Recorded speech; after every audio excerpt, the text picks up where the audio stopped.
Assalamualaikum warahmatullahi wabarakatuh. Halo teman-teman semua, dengan aku Tiasya, masih dengan pembahasan mengenai CCNA. Kali ini kita akan membahas mengenai remote access. Langsung saja ke poin yang pertama, yakni pengenalan telnet dan SSL. Pada Cisco Packet Treasure, di sini saya telah menyiapkan topologi baru dengan konfigurasi yang sama persis dengan video-video sebelumnya. Jadi teman-teman bisa menontonnya terlebih dahulu. Di sini kita akan membahas mengenai remote access. Nah, kabel remote atau kabel serial yang biasa untuk remote itu berwarna biru, yaitu yang ini. Di sini kita tahu bahwa router yang menggunakan tampilan CLI hanya tersedia di Cisco Packet Treasure. Ketika kita menggunakan real device untuk mengonfigurasi router, kita perlu meremote-nya melalui PC. Misalkan di sini saya telah menambahkan PC, kemudian kita sambungkan dengan kabel konsol. Pada router, pilih konsol, dan pada PC, pilih RS232. Nah, kira-kira seperti ini teman-teman jika kita implementasikan di real device-nya. Namun, untuk kabel konsol itu tidaklah panjang teman-teman.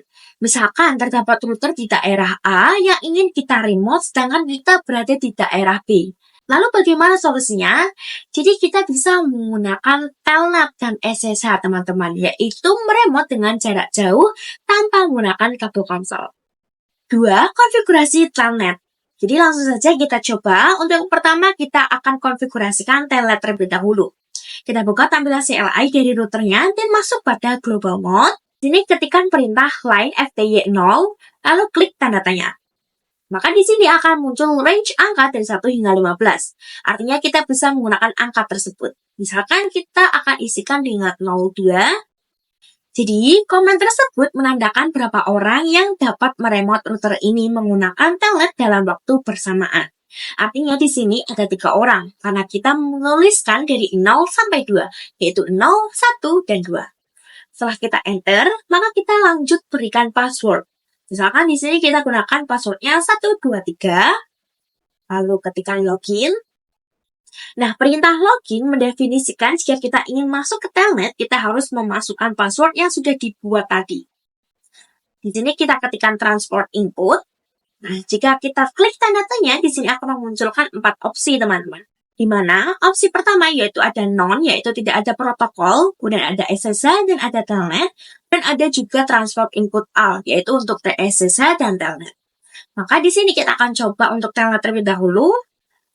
Nah, jika sudah, kita bisa exit, lalu kita setting enable secret-nya, yaitu agar PC yang meremote router nantinya bisa mengakses mode privilege dan mode global. Di sini kita ketikkan enable secret, lalu misalkan 1, 2, 3.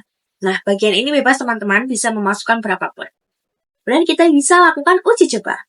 Pada PC 8 kita buka, desktop, kemudian pada bagian telnet atau SSH, pada connection type pilih telnet, dan hostname-nya di sini bisa pilih IP mana saja yang berada di VLAN. Misalkan di sini saya gunakan VLAN 10, yaitu menggunakan IP 10.10.10.1. Dan kita bisa klik connect, kita masukkan saja. Kita juga bisa masuk ke mode privilege. Nah, di sini kita juga diminta untuk memasukkan password, kita masukkan saja. Nah, di sini kita telah berhasil mengakses router menggunakan telnet. 3. Telnet dengan username. Jadi telnet yang kita konfigurasikan sebelumnya masih kurang aman teman-teman. Kali ini kita akan mencoba untuk telnet menggunakan username. Di sini pada router ketikkan username, lalu misalkan username-nya adalah admin1, lalu ketikkan password. Nah, di sini saya akan gunakan passwordnya admin1 juga. Kemudian setelah kita enter, jalankan perintah line FTY02 dan berikan perintah login lokal. Yang dimana perintah ini nantinya ketika kita akan login, kita diminta username beserta password tersebut. Dan juga ketikkan transport input telnet. Nah, jika sudah, kita coba remote dari PC lainnya. Sini untuk connection type, pilih telnet dan masukkan hostname-nya. Kali ini kita menggunakan IP 20.20.20.1.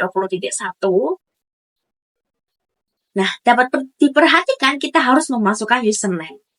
Pada bagian ini kita isikan saja username-nya dengan admin1. Kemudian password-nya kita masukkan admin1 juga.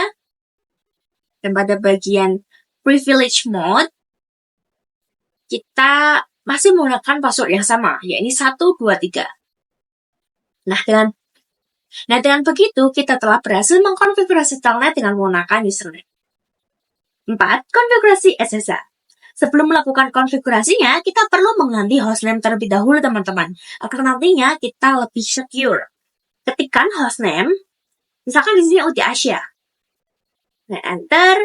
Jika sudah, kita setting domain name-nya juga, ketikkan IP domain strip name, misalkan di sini utiasia.com. Lalu kita konfigurasikan SSH-nya. Nah, karena SSH lebih secure, maka kita menggunakan key, teman-teman. Nah, ini dengan perintah crypto key generate RSA. Sini akan muncul how many bits in the modules. Secara default, kita disarankan untuk melakukan 1024. Jadi kita masukkan saja. Dan kita konfigurasikan line FTY02. Kemudian ketikkan transfer input SSH, karena kita akan menggunakan SSH. Nah, karena sudah selesai, kita uji coba pada PC 10-nya. Sini pilih connection type-nya SSH. Untuk hostname, kita gunakan 30.30.30.1. Dan untuk username, gunakan admin 1 yang telah kita buat sebelumnya. Kemudian, masukkan password-nya, yaitu admin 1. Nah, di sini kita sudah berhasil masuk ke router dari PC dengan SSH, teman-teman. 5. Konfigurasi remote SSH pada switch. Pertama-tama, kita perlu mengkonfigurasi IP pada switch terlebih dahulu. Di sini kita buka switch 2-nya. Setelah masuk pada global mode, masuk pada VLAN. Di sini bebas ya teman-teman, yang mana saja. Misalkan di sini saya gunakan VLAN 10. Kemudian kita bisa jalankan perintah IP address 10.10.10.99 untuk IP-nya dan subnet max 255.255.255.0.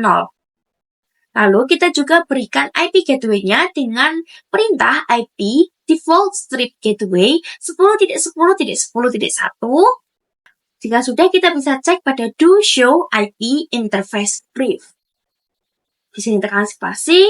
Nah, di sini untuk VLAN 10 sudah memiliki IP-nya. Selanjutnya, kita konfigurasikan SSH. Seperti sebelumnya, kita perlu mengubah hostname dan memberikan domain name. Di sini teman-teman perhatikan ya.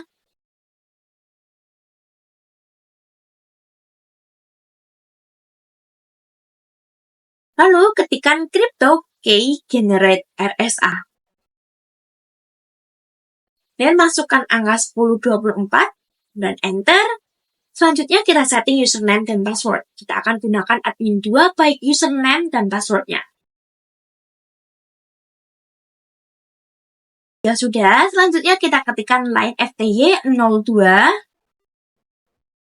Ketikkan lagi transport input SSH.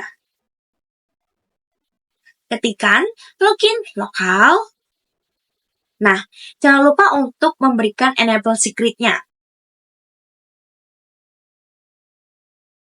Maka kita sudah selesai untuk mengkonfigurasi SSH. Kita langsung saja uji coba di PC 8. Pada connection, pilih SSH. Pada hostname, masukkan IP 10.10.10.99. Kemudian di bagian username, masukkan admin 2. Lalu kita connect. Nah, di sini kita akan memasukkan passwordnya, teman-teman. Dan juga kita bisa masuk ke privilege mode. Nah, di sini kita sudah berhasil untuk konfigurasi SSH pada switch. Saya cukupkan saja untuk materi remote access kali ini. Saya ucapkan terima kasih untuk teman-teman yang sudah menonton hingga akhir. Assalamualaikum warahmatullahi wabarakatuh.